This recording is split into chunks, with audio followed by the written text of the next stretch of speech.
혹시 여러분 주변에도 만날 때마다 마음이 편안해지는 사람이 있는가 하면 이상하게도 만난 후에는 기운이 빠지는 사람이 있지 않나요? 관계는 보이지 않는 힘으로 우리의 일상과 감정을 크게 바꿉니다. 안녕하세요. 중년 관계 회복을 돕는 정은희 상담사입니다. 오늘은 당신의 삶에 큰 영향을 줄 수 있는 사람을 어떻게 구별할 수 있는지 구체적으로 말씀드리려 합니다. 이 영상을 끝까지 보시면 어떤 유형의 사람과는 거리를 두어야 하는지, 그리고 건강하고 오래가는 관계를 위해 어떤 기준을 세워야 하는지를 알게 되실 겁니다. 이야기가 도움이 되셨다면 구독과 좋아요 부탁드립니다. 댓글에 숫자 4를 남겨주시면 그 짧은 글자가 큰 힘이 됩니다. 1. 호감을 이용해 경제적 도움을 반복 요구하는 여성. 처음에는 따뜻한 말과 미소로 다가오지만 시간이 지나면서 조금씩 경제적인 부탁을 하는 사람이 있습니다. 한 번쯤은 도와줄 수 있지만 그 부탁이 반복되고 금액이 점점 커진다면 관계의 균형이 무너집니다. 특히 중년 이후에는 인간관계에서 금전이 얽히면 감정의 상처가 오래 남습니다. 서울에 사는 52세 최 씨는 오랜 친구라 믿었던 여성에게 여러 차례 생활비와 사업 자금을 빌려주다 결국 연락이 끊겼습니다. 처음에는 작은 부탁이었지만 다음 달에는 갚을게라는 말이 반복되며 빚만 늘어갔죠. 이런 상황에서 중요한 건 호감과 신뢰를 이유로 금전 문제를 쉽게 허락하지 않는 것입니다. 관계의 온기를 유지하려면 서로의 경계를 존중해야 합니다. 상대가 호감을 무기 삼아 경제적 도움을 요구한다면 이는 관계를 건강하게 이어갈 수 없는 신호일 수 있습니다. 혹시 여러분도 이런 경험이 있나요? 친하니까 괜찮겠지 하는 마음이 한 번쯤은 있었을 겁니다. 하지만 도움과 의존은 다릅니다. 도움은 일시적이고 의존은 반복되며 상대의 삶에 부담을 줍니다.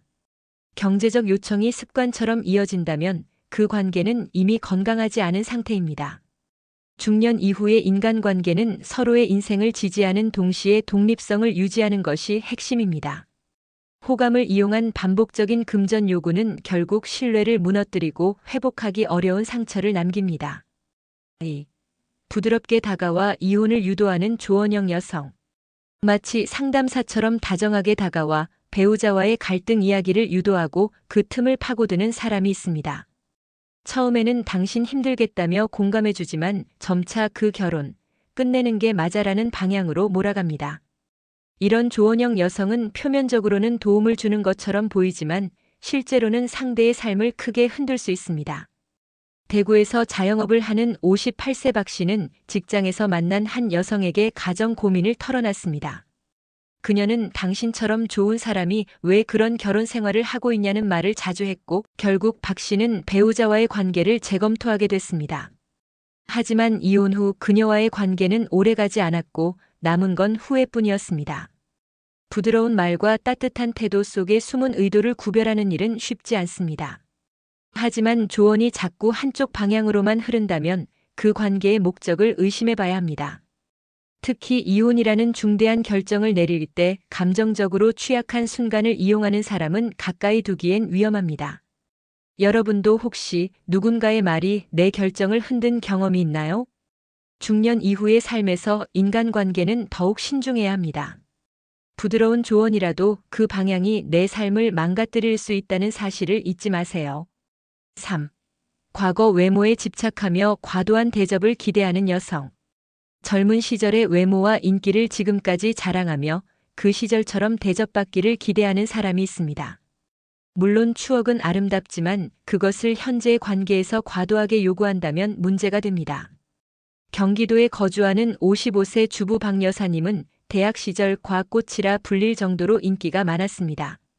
하지만 지금도 주변 사람들에게 식사나 선물을 당연히 받으려 하며 내가 예전엔 얼마나 인기 있었는지 아냐는 말을 자주 합니다. 처음엔 웃으며 넘기던 주변 사람들도 시간이 지나면서 점점 피하게 되었죠. 중년 이후의 관계는 현재의 모습과 마음가짐으로 이어가는 것이 중요합니다. 과거의 영광에만 머무르면 상대방과의 현실적인 교류가 어렵습니다. 특히 이성관계에서 상대가 언제나 나를 특별히 대접해야 한다는 태도는 관계의 피로도를 높입니다. 여러분도 혹시 과거의 이미지를 현재까지 강요하는 사람을 본 적 있나요? 그 관계는 오래 유지되기 어렵습니다. 서로의 현재를 인정하고 존중하는 태도가 없다면 결국 거리는 멀어지게 됩니다.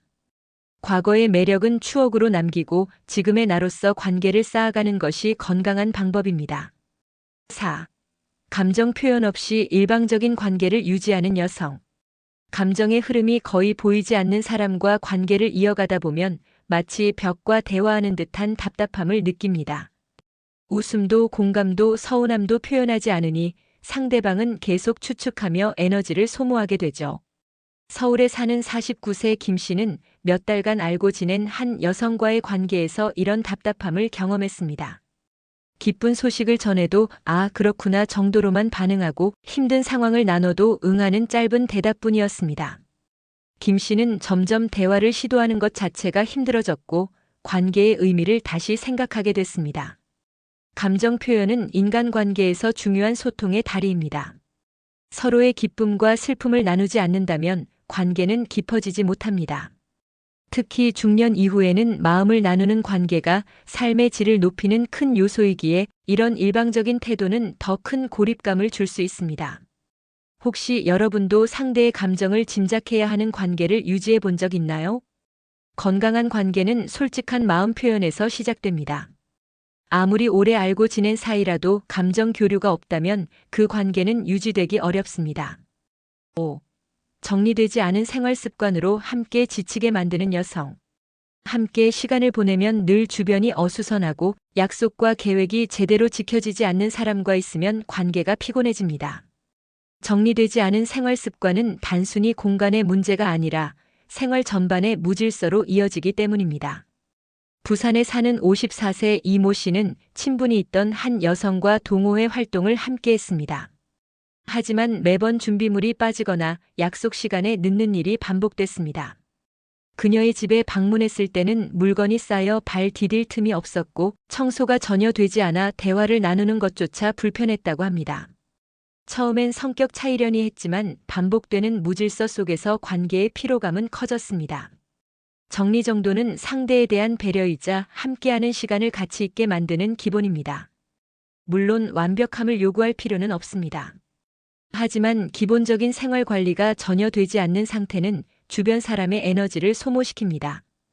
혹시 여러분도 누군가의 생활 습관 때문에 지친 경험이 있나요? 중년 이후의 관계는 서로를 편안하게 만드는 요소가 중요합니다. 무질서는 결국 관계에도 무게를 더합니다. 6. 배려는 받기만 하고 노력은 하지 않는 관계 중심 여성. 관계 속에서 배려는 양방향이어야 합니다. 그러나 어떤 사람은 받는 데 익숙하고 주는 데에는 인색합니다. 상대의 노력과 관심을 당연하게 여기며 자신은 최소한의 성의만 보이는 경우가 그렇습니다. 경기도에 거주하는 60세 정 씨는 오랜 지인인 한 여성에게 늘 선물을 하고 필요한 일을 도와주곤 했습니다. 하지만 그녀는 단 한 번도 먼저 연락을 하거나 작은 선물조차 준비한 적이 없었습니다. 심지어 정 씨가 힘들다는 이야기를 해도 그래, 힘내라는 짧은 말로 넘어갔죠. 시간이 지나면서 정 씨는 나는 왜 이 관계에만 이렇게 쏟고 있을까? 라는 회의감을 느꼈습니다. 관계는 주고받음의 균형이 있어야 오래갑니다. 한쪽이 일방적으로 배려만 한다면 결국 피로와 서운함이 쌓입니다. 특히 중년 이후에는 관계를 유지하는 에너지가 한정되어 있기에 이런 불균형은 금방 드러납니다. 여러분도 혹시 늘 주기만 하는 관계를 경험해 본 적 있나요? 배려의 무게가 한쪽으로만 기울어 있다면 그 관계는 이미 건강하지 않은 신호입니다. 서로의 마음이 오가는 관계야말로 오래 갈 수 있습니다. 7. 타인을 험담하며 신뢰를 깨트리는 소문 중심 여성. 만날 때마다 누군가의 이야기를 부정적으로 전하는 사람, 처음에는 흥미로운 정보처럼 들릴 수 있습니다. 그러나 이런 습관은 곧 주변에 불신을 심고 결국 본인에 대한 신뢰도 무너뜨립니다. 광주에 사는 56세 장 씨는 지인 소개로 알게 된 한 여성과 몇 번 모임을 가졌습니다.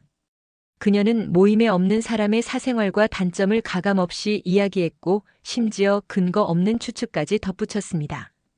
처음에는 장 씨도 고개를 끄덕이며 들었지만 시간이 지나면서 혹시 내 얘기도 저렇게 하고 있진 않을까? 라는 불안감이 커졌습니다. 결국 그 관계는 서서히 멀어졌죠. 험담은 관계를 연결하는 것이 아니라 서서히 갉아먹습니다. 특히 중년 이후의 인간관계는 신뢰가 핵심입니다. 타인의 이야기를 조심하지 않는 사람은 언젠가 내 이야기 역시 함부로 다룰 가능성이 큽니다. 혹시 여러분도 누군가의 끊임없는 뒷담화에 피로감을 느껴본 적이 있나요? 신뢰를 지키는 사람과의 관계만이 오래갑니다. 소문이 아닌 진심과 배려로 이어지는 관계를 선택해야 합니다. 8. 여자니까 당연해라는 말을 자주 사용하는 기대형 여성. 관계 속에서 성별을 이유로 무언가를 당연하게 요구하는 태도는 상대방의 노력을 가볍게 여기는 결과를 낳습니다. 여자니까 보호받아야 해, 여자니까 이해해줘야 해 같은 말은 듣는 사람에게 부담과 불편함을 줍니다. 인천에 사는 50세 윤 씨는 한 모임에서 친해진 여성에게 종종 이런 말을 들었습니다. 비가 오는 날에는 남자가 데려다 주는 건 당연하잖아. 식사 자리에서는 여자니까 당연히 대접받아야지라는 말이 빠지지 않았습니다. 처음엔 웃어 넘겼지만 점점 그녀의 기대가 배려가 아니라 의무처럼 느껴졌습니다. 중년 이후의 관계는 서로를 동등하게 존중하고 각자의 역할과 책임을 균형 있게 나누는 것이 중요합니다. 성별을 이유로 특정 행동을 강요하는 것은 건강한 관계를 해칩니다. 여러분도 혹시 당연하잖아라는 말을 들으며 마음이 불편했던 경험이 있나요? 상대방의 노고를 인정하고 감사하는 마음을 표현하는 것, 그것이 관계를 오래가게 만드는 기본입니다. 9. 노력에도 반응이 없고 감정 교류가 어려운 무표현 여성. 관계를 유지하려면 서로의 노력이 눈에 보이고 그에 대한 반응이 있어야 합니다. 하지만 어떤 사람은 상대방이 얼마나 애쓰는지에 전혀 반응하지 않고 감정을 표현하는 일에 인색합니다. 대전에서 자영업을 하는 61세 송 씨는 한 여성과의 관계에서 늘 이런 허무함을 느꼈습니다. 좋은 식당을 예약해도 작은 선물을 준비해도 그녀는 응, 고마워라는 짧은 말만 남겼습니다. 웃음이나 감탄 같은 따뜻한 반응은 거의 없었죠. 송 씨는 점점 이런 관계를 위해 시간을 쓰는 것이 무의미하게 느껴졌습니다. 감정 교류가 없는 관계는 결국 메마르게 됩니다. 상대의 노력에 반응하는 것은 단순한 예의가 아니라 그 관계에 대한 존중의 표시입니다. 중년 이후에는 특히 마음이 오가는 관계가 삶의 만족도를 크게 좌우합니다. 혹시 여러분도 아무리 노력해도 돌아오는 게 없는 관계를 경험해 보셨나요? 반응 없는 관계는 오래가지 못합니다. 진심을 나눌 수 있는 사람과의 교류만이 우리의 시간을 가치 있게 만듭니다. 중년 이후의 인간관계는 단순한 만남의 연속이 아니라 서로의 인생을 지탱해주는 든든한 동반자 같은 의미를 가집니다. 하지만 모든 관계가 우리 삶을 더 좋게 만드는 것은 아닙니다. 오늘 이야기한 9가지 유형의 여성처럼 한쪽의 노력만 요구하거나 신뢰를 무너뜨리거나 감정 교류 없이 에너지를 빼앗는 관계는 결국 우리의 삶을 지치게 합니다. 지속 가능한 관계를 위해서는 상호 존중이 전제되어야 합니다. 존중은 단순한 예의가 아니라 상대를 있는 그대로 인정하고 불필요한 상처를 주지 않으면 서로의 경계를 지키는 행동입니다. 혹시 여러분 주변에도 오늘 이야기 속에서 본 듯한 사람이 있나요? 그런 관계는 거리를 두고 나를 지지해주고 함께 성장할 수 있는 사람에게 마음을 쓰는 것이 현명합니다. 이야기가 도움이 되셨다면 구독과 좋아요 부탁드립니다. 댓글에 숫자 4를 남겨주시면 그 짧은 글자가 큰 힘이 됩니다.